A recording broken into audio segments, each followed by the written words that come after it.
Great British menu. Oh dear, that's a long one. Well, so just a menu. Okay, just thank you very much. So The ultimate British. ooh, It would be roast chicken. Great Stilton. asparagus, Spice smoked salmon. cheese. Best end of roe deer, baked over Douglas fir. Cornish pasty. Probably an apple. Tandoori pigeon served in a Yorkshire pudding cup. It's about the produce, it's about meat, it is about two veg. I still love crumble. To me, I'm obsessed by crumble. I think it's a beautiful dish which should be known across the world. I think most people think we overcook our beef. Everyone just eats fish and chips and soggy vegetables. I don't think, it's certainly not accurate. We certainly do great fish and chips still. Food before was separated from our life. Now it's part of it. It's part of our consciousness here as well. I don't think anybody can take away that from us, and I feel very good that I stand at that podium as a British person.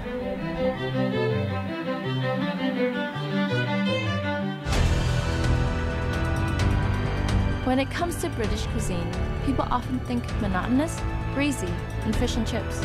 But the severely underrated food of Great Britain is so much more than that. Nothing fills me with joy quicker than a plate of bangers and mash washed down by a pint of stout. Today, we will dispel the myth of Great Britain's food being anything like its weather, gray and bleak. In truth, it is packed full of flavors and comfort. In this episode, I will take you on a journey to explore British food and how it's represented right here in Hanoi. First, let's start with a journey with the British Food Campaign in Hanoi, fronted by award-winning British Michelin star Gary Rhodes. Starting the campaign here in Vietnam with a cooking demonstration, Rhodes left a great impression on Vietnamese diners and young chefs. After that, the campaign rolled on to feature the Great British Bake Off, where Vietnamese and expats competed to make scones, the iconic pastry of the English afternoon tea set. But it wasn't all about the food from a cold, gray northern island off the coast of Europe. Gary Rhodes was taking the time to explore Vietnamese food, and he was thrilled to visit a local market. The Michelin star chef revealed the herbs, vegetables, fruits, and the seafood he found. Going in there, it was lively. It had every kind of ingredient that a chef can imagine. It was incredible just looking around. There's everything. It's a chef's dream. For him, sitting and enjoying authentic Vietnamese food like this was a memorable experience. The British Embassy's campaign also featured an online recipe of love competition run through its Facebook page, which has attracted more than 40,000 followers. Bùi Thanh Nhàn has a passion for cooking. She chose crispy roasted pork as her competition entry. Mình cũng thấy là cái cách làm heo quay bì giòn của kiểu Anh ấy thì là nó đơn giản. Tức là bạn chỉ cần mua miếng thịt về, phủ lên đó một lớp muối tinh ấy, thì nó khoảng tầm 0,5 mm, mình phủ kín lên trên cái mặt bì ấy. Tính nhiều là bì lúc ấy mình phải lau thật là khô. Sau đó mình cho vào lò nướng, mình nướng thì khi mà được khoảng 30 phút thì là cái muối nó sẽ tác dụng vào miếng bì và nó sẽ khô, nó nở đều lên thì mình sẽ bỏ cái miếng thịt ra, mình bỏ hết muối đi. Sau đó đun một ấm nước sôi, mình đổ nước sôi vào luôn cái khay thịt nướng đấy. Thì để cái nước sôi làm cho thịt nó chín mềm và chín đều bên trong. Thế sau đó thì khi mà mình bỏ muối rồi mình sẽ lau sạch tất cả muối ở trên bì mình đổ nước sôi ấy, thì là mình lại cho lại vào lò nướng, thì lúc đấy thì là mình không cần phải xăm bì nữa. Tự cái tác động của muối với cả bì thì nó sẽ nổ đều và nó sẽ cho ra món ăn là trong khoảng tầm chưa đến 60 phút là mình sẽ có món là bì thì đổ giòn tan mà thịt ở trong thì mềm mà ngọt từ thịt luôn. With thousands of likes and shares on Facebook, Bùi Thanh Nhàn won the special prize. Giải thưởng này có sức tưởng tượng đối với cả mình, bởi vì nó làm một phần thưởng mà mình cảm thấy là mình mong ước rất là lâu rồi. Ẩm thực Anh tối giản về mặt thời gian và nguyên liệu, nhưng mà để tôn vinh lên cái vị đặc trưng của món ăn.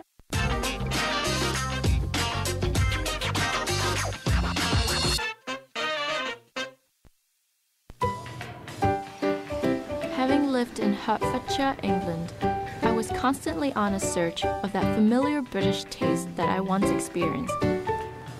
I'm visiting Gastro Pub, a restaurant in Hanoi with a British menu.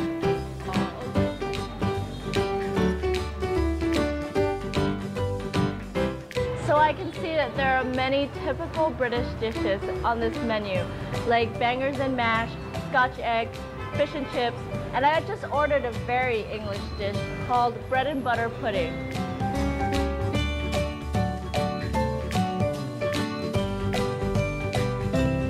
This pudding goes perfectly well with the vanilla ice cream next to it, and I love the fact that there are speckles of vanilla bean on top of it. And to top it all off, the sweetness is just right. I'm pleasantly surprised that there is such an authentic British dish right here in the middle of Hanoi, and I want to find out more about the person behind this dish. Nguyễn Quang Dũng is Gastro Pub's head chef and owner. Although he studied economics in the UK, his real passion lies in the culinary arts, particularly British cuisine. He self-taught basic cooking techniques and took classes on food science before opening a British restaurant in Hanoi to showcase his culinary talents and highlight some British cookery's best-kept secrets. In our restaurant, we also take British food. We also look at British foods as a base for our cuisine. It's not about, it's not really traditional English food. We serve traditional English cuisine, but with a twist. Either we bring them to be modernized, or either we localized our dishes. It suits the Vietnamese palate, but also really interesting for any British to eat. Mincemeat, boiled egg, breadcrumbs. It's originated from London, actually. Oh. We call it something irrelevant, which is the Scotch egg. Oh, Scotch egg. I love Scotch eggs, and I know it's so hard to make. Oh, it's all about the hands, all about the hands, right? It's always about the hands. Handle the balls well, that's it. Okay. A Scotch egg consists of a hard-boiled egg wrapped in sausage meat, coated in breadcrumbs, and baked or deep-fried. The earliest printed recipe appears in the 1809 edition of Mrs. Rundell's A New System of Domestic Cookery. Mrs. Rundell and later 19th century authors served them hot with gravy. Many people thought that there's nothing in there. Sausage meat, egg, that's it. Well, you're correct. But we do food really simple. There is no English sausage in Vietnam that we can find. So we have to make our own sausages mix. So, but again, we use a Vietnamese technique in that. So normally you mince the meat. But in gastro, you hand chop all the meat, roll off any excess. Then we mix the egg with flour and breadcrumbs. One, be careful, hot oil. And then we make them into a nice little patty, and then you wrap them around the egg. So the flavor and everything is English, but the texture is absolutely Vietnamese. It's to die for. In England, the Scotch eggs are either baked or deep-fried. Here, we deep-fry them. So, Scotch egg. Okay. Dũng decorates the Scotch egg with his homemade mushy peas. Seriously, if you haven't tried this, you haven't lived. It's so fragrant with the thyme, and there's the caramelized onion, which adds this really subtle sweetness to it. There's a beautiful crust. And then, of course, how can we forget the perfect runny egg yolk? When it comes to British food, how can we skip fish and chips? In England, we eat fish and chips in fish and chip shop. Different fish and chip shop, they have different kinds of fish, they have different kinds of batter, different kinds of the sauce to go with your fish, different kinds of flavor. Fish and chips, it's not just about the fish and the chips, it's about culture, it's about the difference between region, it's about the whole vibe of the fish and chip shop. that you cannot find it anywhere else in Britain, other than Britain. But this isn't any ordinary portion of fish and chips at Zung's restaurant. So fish and chip in gastro, we take the same philosophy of the food in England, which is taking the local ingredient and do minimal to them, cooking really simple. Because the potato in Hanoi is so much different from the potato in England, so we have to treat them differently to get the same great results.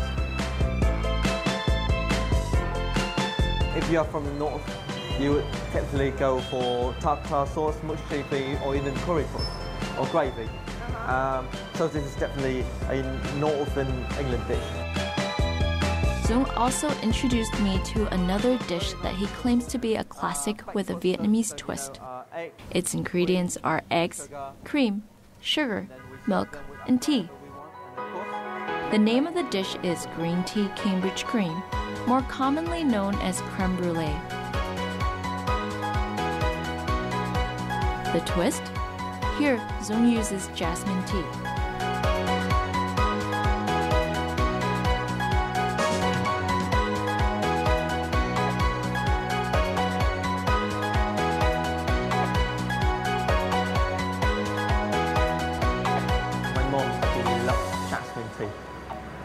So just taking the inspiration from her, the jasmine flavour and the tea.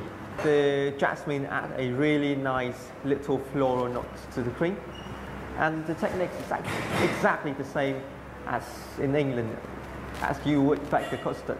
So again, English cuisine base, local ingredient, local taste, take them to another level.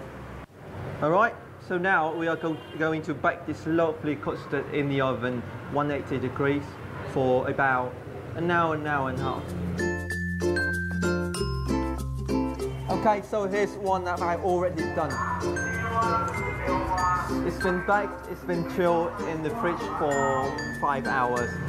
The final touch to this dish is to use a blowtorch to burn the sugar on top to create a crunchy exterior. It's just cook with love, you know, again, simple, not doing anything too complicated, you know, a lot of care, a lot of love, a lot of attention, and that's it.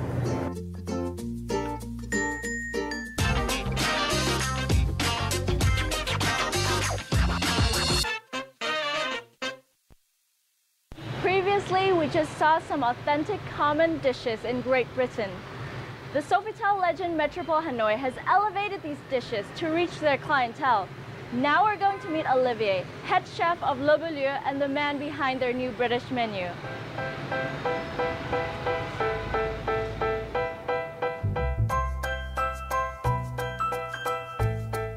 For 2 weeks, we run 5 English specialty, has bacon and pea soup, corned beef, a shortcake with strawberries. We just try to promote some special and traditional item, I would say. Not maybe to make something different, just to try something fine, can mix with the Vietnamese taste and the French taste for our customer around Le Beaulieu restaurant and our Western outlet.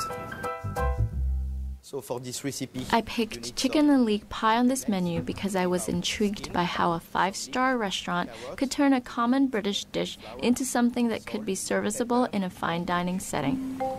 Here, the traditional flavor profile was kept, but Chef Olivier employed his advanced cooking technique to elevate the presentation of the dish. if you follow the traditional way, everything is chopped very thin and mixed all together. So this one, we're gonna make it a little bit more luxury, if I can say, and do it many different layers before to bake it. Exactly. The pie then is covered by a layer of puff pastry, egg yolk for color, and cracked pepper. So now we're gonna bake it between 16 to 20 minutes in one oven, 180 degrees.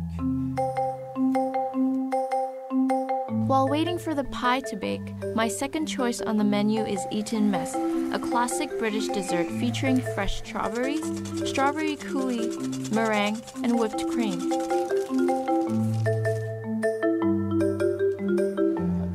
This dish is a testament to the hallmark of British cuisine, simple technique that pays homage to the quality of the ingredients.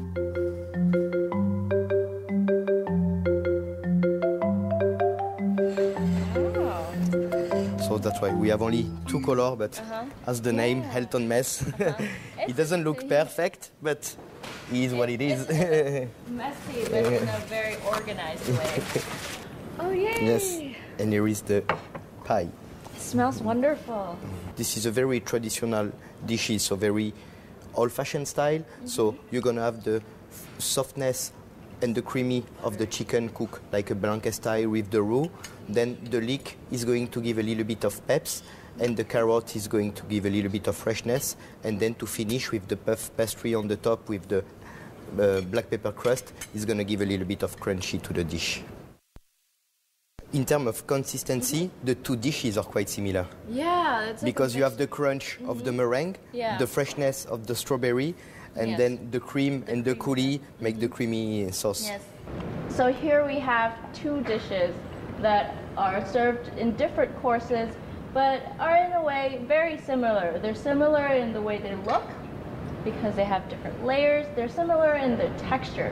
It's the combination of creaminess, butteriness, and then the crunchiness. I love them both. I can't decide which one I like more.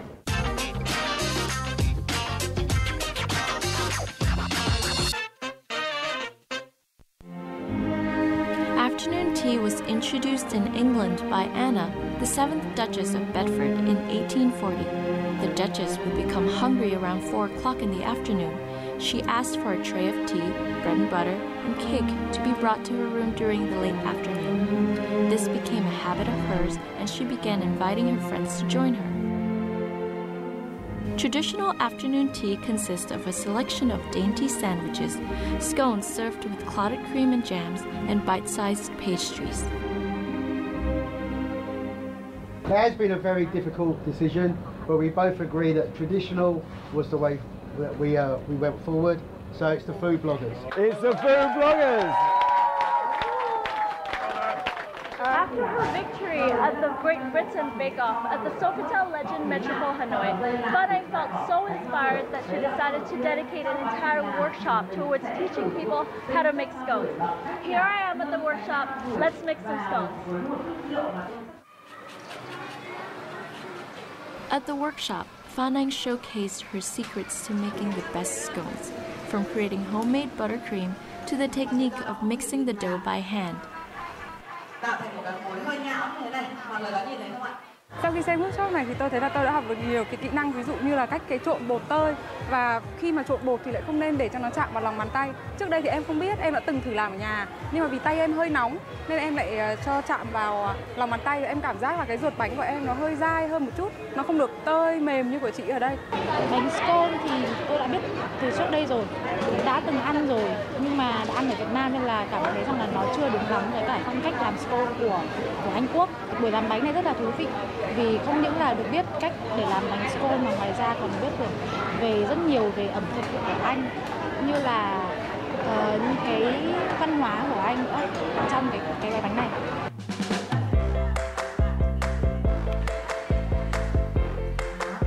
I had the opportunity for a hands-on experience of making scones with the expert.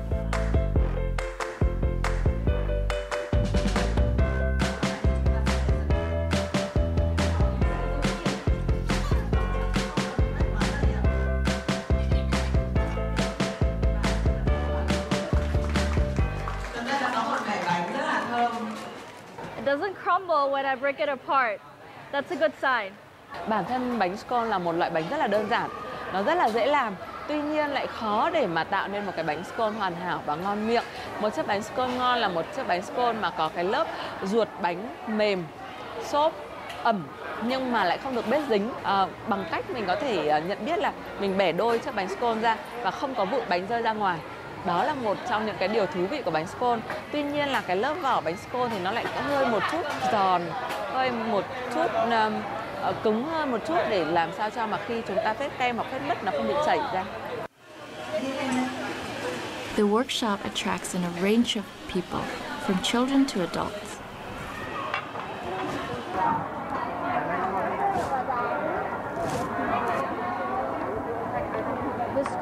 absolutely perfect. It's so buttery, so soft and warm on the inside and crusty on the outside.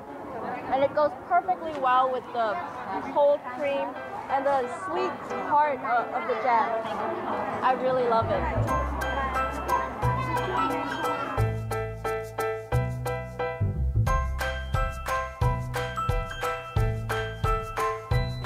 Afternoon tea is not a meal. It's a revered tradition. Sometimes what you eat matters less than how you do it, where you do it, and with whom you do it. Here at the JW Marriott Hanoi, Chef Raphael really makes the food shine by putting a contemporary spin on the traditional British afternoon tea.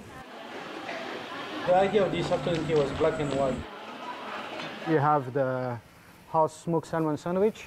This squid ink brioche with the homemade smoked salmon and sour cream, so simple but very nice. We have the truffle and ham sandwich.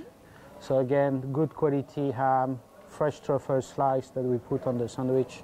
I'm not British, so I'm very French, so I always stick to what I know and what I like. So, for example, we had the financier, this cake there, which is a very nice and moist financier with cream and coconut.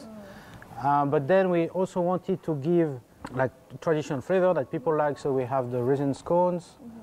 And then we have brownies, which is a bit more American, but also very nice. That was how we built the high tea, knowing that what our customer like and how we want it to be.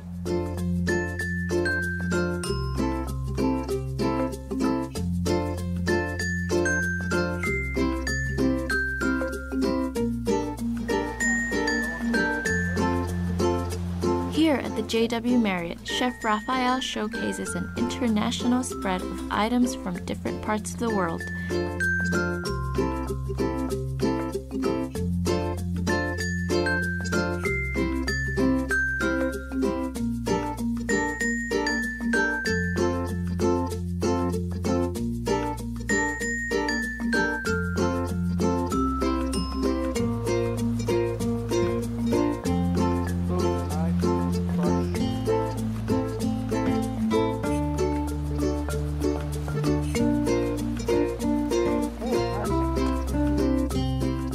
We are going to bake something very easy, comforting, and American, brownies.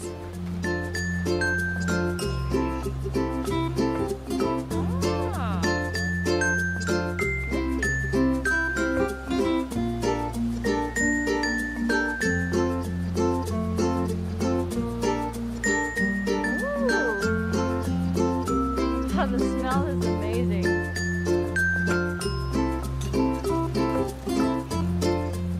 Our customers here at the lounge, they are very international. Yeah. So we have Korean people, Japanese people, Vietnamese people, European people. So again, we wanted to give an international afternoon tea that everybody will enjoy.